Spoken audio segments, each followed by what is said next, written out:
The dawn of cigarette manufacturing began in the 1840s as cigarettes became more popular in Europe and factories began to spring up from St. Petersburg, Russia to England. Philip Morris began to roll custom cigarettes from his London tobacco shop. The first factories in the United States were established in New York City and along the eastern seaboard. Efficient hand rollers, usually low-paid immigrants, could roll up to 2,000 cigarettes per day. At that time, cigarettes consisted of Oriental tobacco, sugars, and paper. The American blend, a mix of Virginia bright flue-cured tobacco, early tobacco, which is higher in nicotine, and Oriental tobacco would soon become a popular cigarette blend. In the late 1870s, after hiring 125 experienced immigrant rollers from New York City for his Durham factory, family tobacco man James Buchanan Duke, or Buck Duke, took a chance on inventor John Bonsack's cigarette-making machine that could produce 120,000 cigarettes per day, 50 times faster than a hand roller. In 1884, Duke leased and improved upon the imperfect Bonsack machines. In 1 year, the machines turned out 744 million cigarettes. With automation, Duke lowered prices below competitors and built market share to such a point that he would absorb his top tobacco company competitors. The American Tobacco Company was born. Duke-like corporations controlled almost 4/5 of all tobacco markets in the United States. With the Sherman Antitrust Act, American tobacco would catch the eye of government regulators. In October of 1911, the American Tobacco Company was dissolved and broken into several competing companies, including American Tobacco Company, R.J. Reynolds Tobacco Company, Liggett & Myers Tobacco Company, and P. Lorillard Company. Current cigarette making equipment can produce more than 20,000 cigarettes per minute, 100 times more than the original Bonsack machine. Cigarette companies continued to perfect their ability to make more cigarettes with greater precision and lower prices. Tobacco companies have developed sophisticated R&D programs to maximize nicotine delivery, focusing on tobacco blending, the use of additives, and engineering. You believe nicotine is not addictive? I believe nicotine is not addictive, yes. Mr. Johnston. While publicly downplaying the role of nicotine in cigarette design, inside the companies, the role of nicotine in cigarette design was front and center. Reconstituted or man-made tobacco is made from pieces of tobacco leaf such as dust, stems, and other byproducts that are finely ground, processed with liquids, and rolled into a flat sheet of a uniform thickness. During this process, nicotine is extracted and then reapplied to the sheet, along with other additives, to control the amount of nicotine in the overall blend.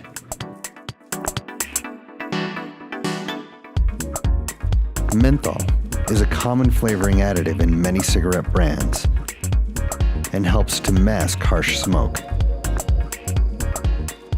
Hundreds of additives are used in the making of cigarettes. Additives include adhesives, inks, paper, ash modifiers to control the burning of the cigarette, humectants to prevent the tobacco from drying out, pH modifiers to alter nicotine absorption into the body and affect the chemosensory properties of the smoke.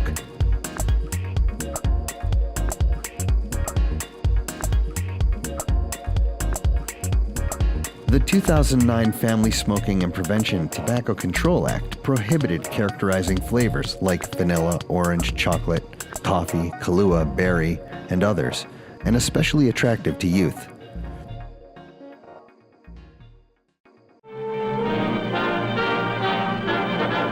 In the 1950s, scientific evidence implicating cigarette smoking as a cause of cancer and other diseases began to mount. Internal records from the company showed that their own scientists accepted this evidence by the late 1950s. However, rather than acknowledge the truth about smoking, cigarette makers chose to present a unified front denying that smoking was harmful to health. They shifted their marketing budgets to reassure the public that they could smoke without concern. Mr. Morrow, I would like to quote from a statement released at the time the Tobacco Industry Research Committee was formed. At that time, we stated, we accept an interest in people's health as a basic responsibility paramount to every other consideration in our business. If anyone ever identified any ingredient in tobacco or in smoke as being hazardous to human health or as being something that shouldn't be there, we could eliminate it, but no one ever has. But your own research department has identified those components. Dr. Wakeham has told me that he agrees that there are components in tobacco smoke which are carcinogenic. Charcoal granules to purify the air. Where have I seen that before? Oh, I know. Filtered and low-tar cigarettes were introduced and quickly began to dominate the market, even though the companies knew that their repeated promise to remove anything harmful in smoke was unachievable. Want to give up harsh-tasting cigarettes? Treat your taste kindly with Kent. Yes, Kent lets you get away from cigarettes that sometimes taste too strong, too harsh, too rough. Because Kent, with the new Micronite filter, refines away harsh flavor. Most consumers perceived filter cigarettes as safer than non-filtered cigarettes, and filter manipulation has been instrumental in creating lights and ultralight cigarettes. Once the link between tar and cancer was made, and people are concerned about cancer, that if you could convince people that cigarettes could be made and sold that have less tar, you might convince them that there's less cancer risk. And when you think your way through all the filter claims, you come to the cigarette with a thinking man's filter and a smoking man's taste. Viceroy. This is the best-selling, best-tasting cigarette of its kind. 12.5 milligrams tar, 0.7 milligrams nicotine, air filtration system, built-in mouthpiece. And you get a choice. True comes with or without menthol. Any way you like it, there's no doubt about it. True gives you everything you want in a cigarette. And it turns out that filters and also changes in blending and ventilation could affect tar levels. In fact, tar levels dropped from 36 milligrams or so down to 12 or 15 milligrams over 30 years or so. And people bought into the idea that maybe lower tar means lower risk. It turned out, unfortunately, is that when you lowered tar, you also increased other toxicants like some of the nitrosamines and other compounds, which are also potent lung cancer causing compounds. People did switch thinking that lower tar meant lower risk, but in fact they were taking in just as much tobacco smoke, just as much toxicants, and when the final analysis came in, the lung cancer risk was no different, maybe even higher. Since the rise in popularity of low-tar and ventilated brands that are easier to inhale, the location of lung cancer has moved outward towards the lung's periphery. After the use of ventilated cigarettes became much more widespread, you see a decline in squamous cell carcinomas and a rise in adenocarcinomas that occur in the periphery of the lung, so further down, which is more evidence that smokers were inhaling the smoke more deeply and holding it in there longer, and you're getting different forms of cancer. So you're getting a different type of lung cancer than, say, smokers of old-style unfiltered cigarettes may have been getting. In 2008, the Federal Trade Commission ordered the removal of nicotine and tar listings from cigarette packs and ads, since they were clearly misleading consumers.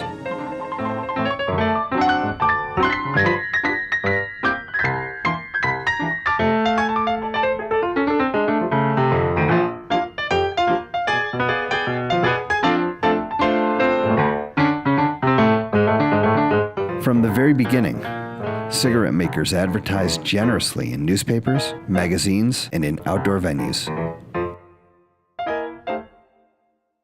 Sit back, light up a Camel, and be an eyewitness to the happenings that made history in the last 24 hours. During the heyday of radio from the 1930s to the 1950s, cigarette companies began to sponsor primetime programs. Chesterfield brings you the Perry Como Show, all the top tunes on TV. During the rise of television in the 1950s, cigarette companies again moved aggressively and quickly to dominate the primetime advertising. Philip Morris, America's most enjoyable cigarette, presents the Lucille Ball Desi Arnaz show, I Love Lucy. In 1967, under the Fairness Doctrine, the Federal Communications Commission required TV stations to broadcast anti-smoking ads at no cost to agencies providing them. Like father, like son.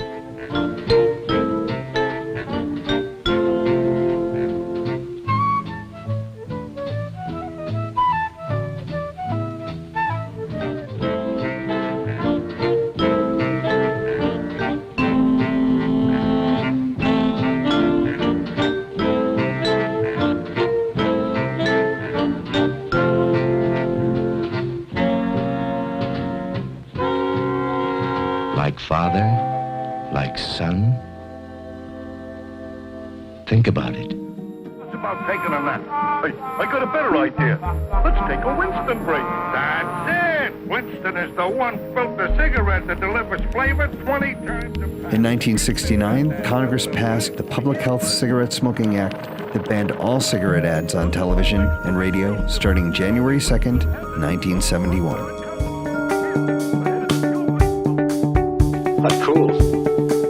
Advertising helps cigarette makers maintain current smokers, persuade smokers to switch to their brand, and recruit new smokers, usually in their teens. Scientific evidence shows that tobacco company advertising and promotion influences young people to start using tobacco. Young smokers are more likely to smoke the most heavily advertised brands.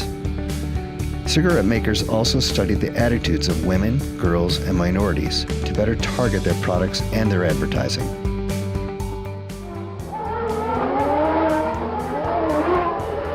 In spite of the ban on sports sponsorships, the regulations allowed indirect promotion of brands by way of stadium billboards and other advertising devices.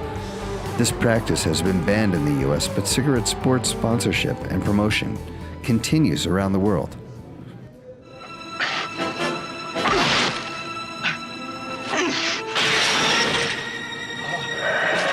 Cigarette makers have long understood the value of encouraging tobacco use through product placement in the movies of all ratings. Smoking in the movies is the single largest determinant of youth smoking behavior. Media influences are tremendously important, and the tobacco companies have understood the importance of media earlier than almost anybody else. That's why they started getting tobacco tie-ins in the movies back in the 20s. Now, what to do in the new media environment is anybody's guess, because the internet provides anonymity. And there's a tremendous amount of pro-smoking stuff out there in the internet right now, and nobody knows where it's coming from. And the companies, of course, are saying, oh, no, we would never think of doing that. Now, at the same time, it's created tremendous opportunities for public health. I mean, the amount of research and understanding and exposure of industry tactics has come out of those documents because people can access that material on the internet. So the internet kind of cuts both ways on this, but there's just no question that it's created tremendous opportunities for the industry to be out there promoting their products in ways that are essentially impossible to regulate. Cigarettes continue to be the #1 preventable cause of disease and death in the world. Put the cigarette in context of ordinary other consumer goods. If you had any other product that killed 400,000 people every year and was known to be dangerous for 50 years, it's ludicrous that they continue to exist and that companies continue to make millions and millions of dollars of profit off of selling them. Can the modern cigarette continue as a product that we know of today? Can technology really make it less dangerous? Dr. Koop, welcome. Thank you. C. Everett Koop comes out and declares cigarette smoking is addictive. Why was that report unique? Well, it's the first report really to focus on the behavior of smoking rather than the health consequences of smoking. And it basically said the link to the health consequences is the repeated use of this product, the repeated exposures that people get because they're addicted to the product. And it's the design of the product and the inclusion of nicotine in the product that cause the disease. And internal documents clearly show that the industry could take the nicotine out of the product and leave it out. If you're going to go to a denicotized cigarette, well, maybe it gives you the opportunity to quit. So they pulled that from the market. They never have introduced a nicotine-free cigarette. That actually would be a safer cigarette. It would be a cigarette that someone could choose to use because they wouldn't be addicted. I think you've got to recognize that if we suddenly ran on tobacco tomorrow as something we didn't know anything about before, there would be no doubt about the fact it would be treated the way we treat toxic wastes or other things that threaten the health of our people. But remember that tobacco contains nicotine. Nicotine's an addictive drug, and that's why 43 million Americans still smoke. They cannot kick the habit. It is not just something they can kick when they want to, and they realize it.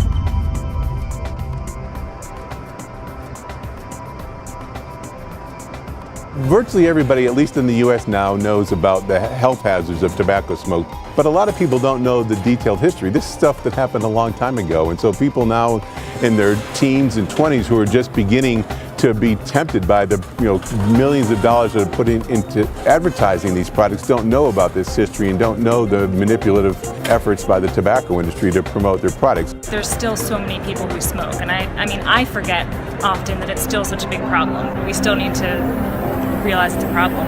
It hasn't been fixed.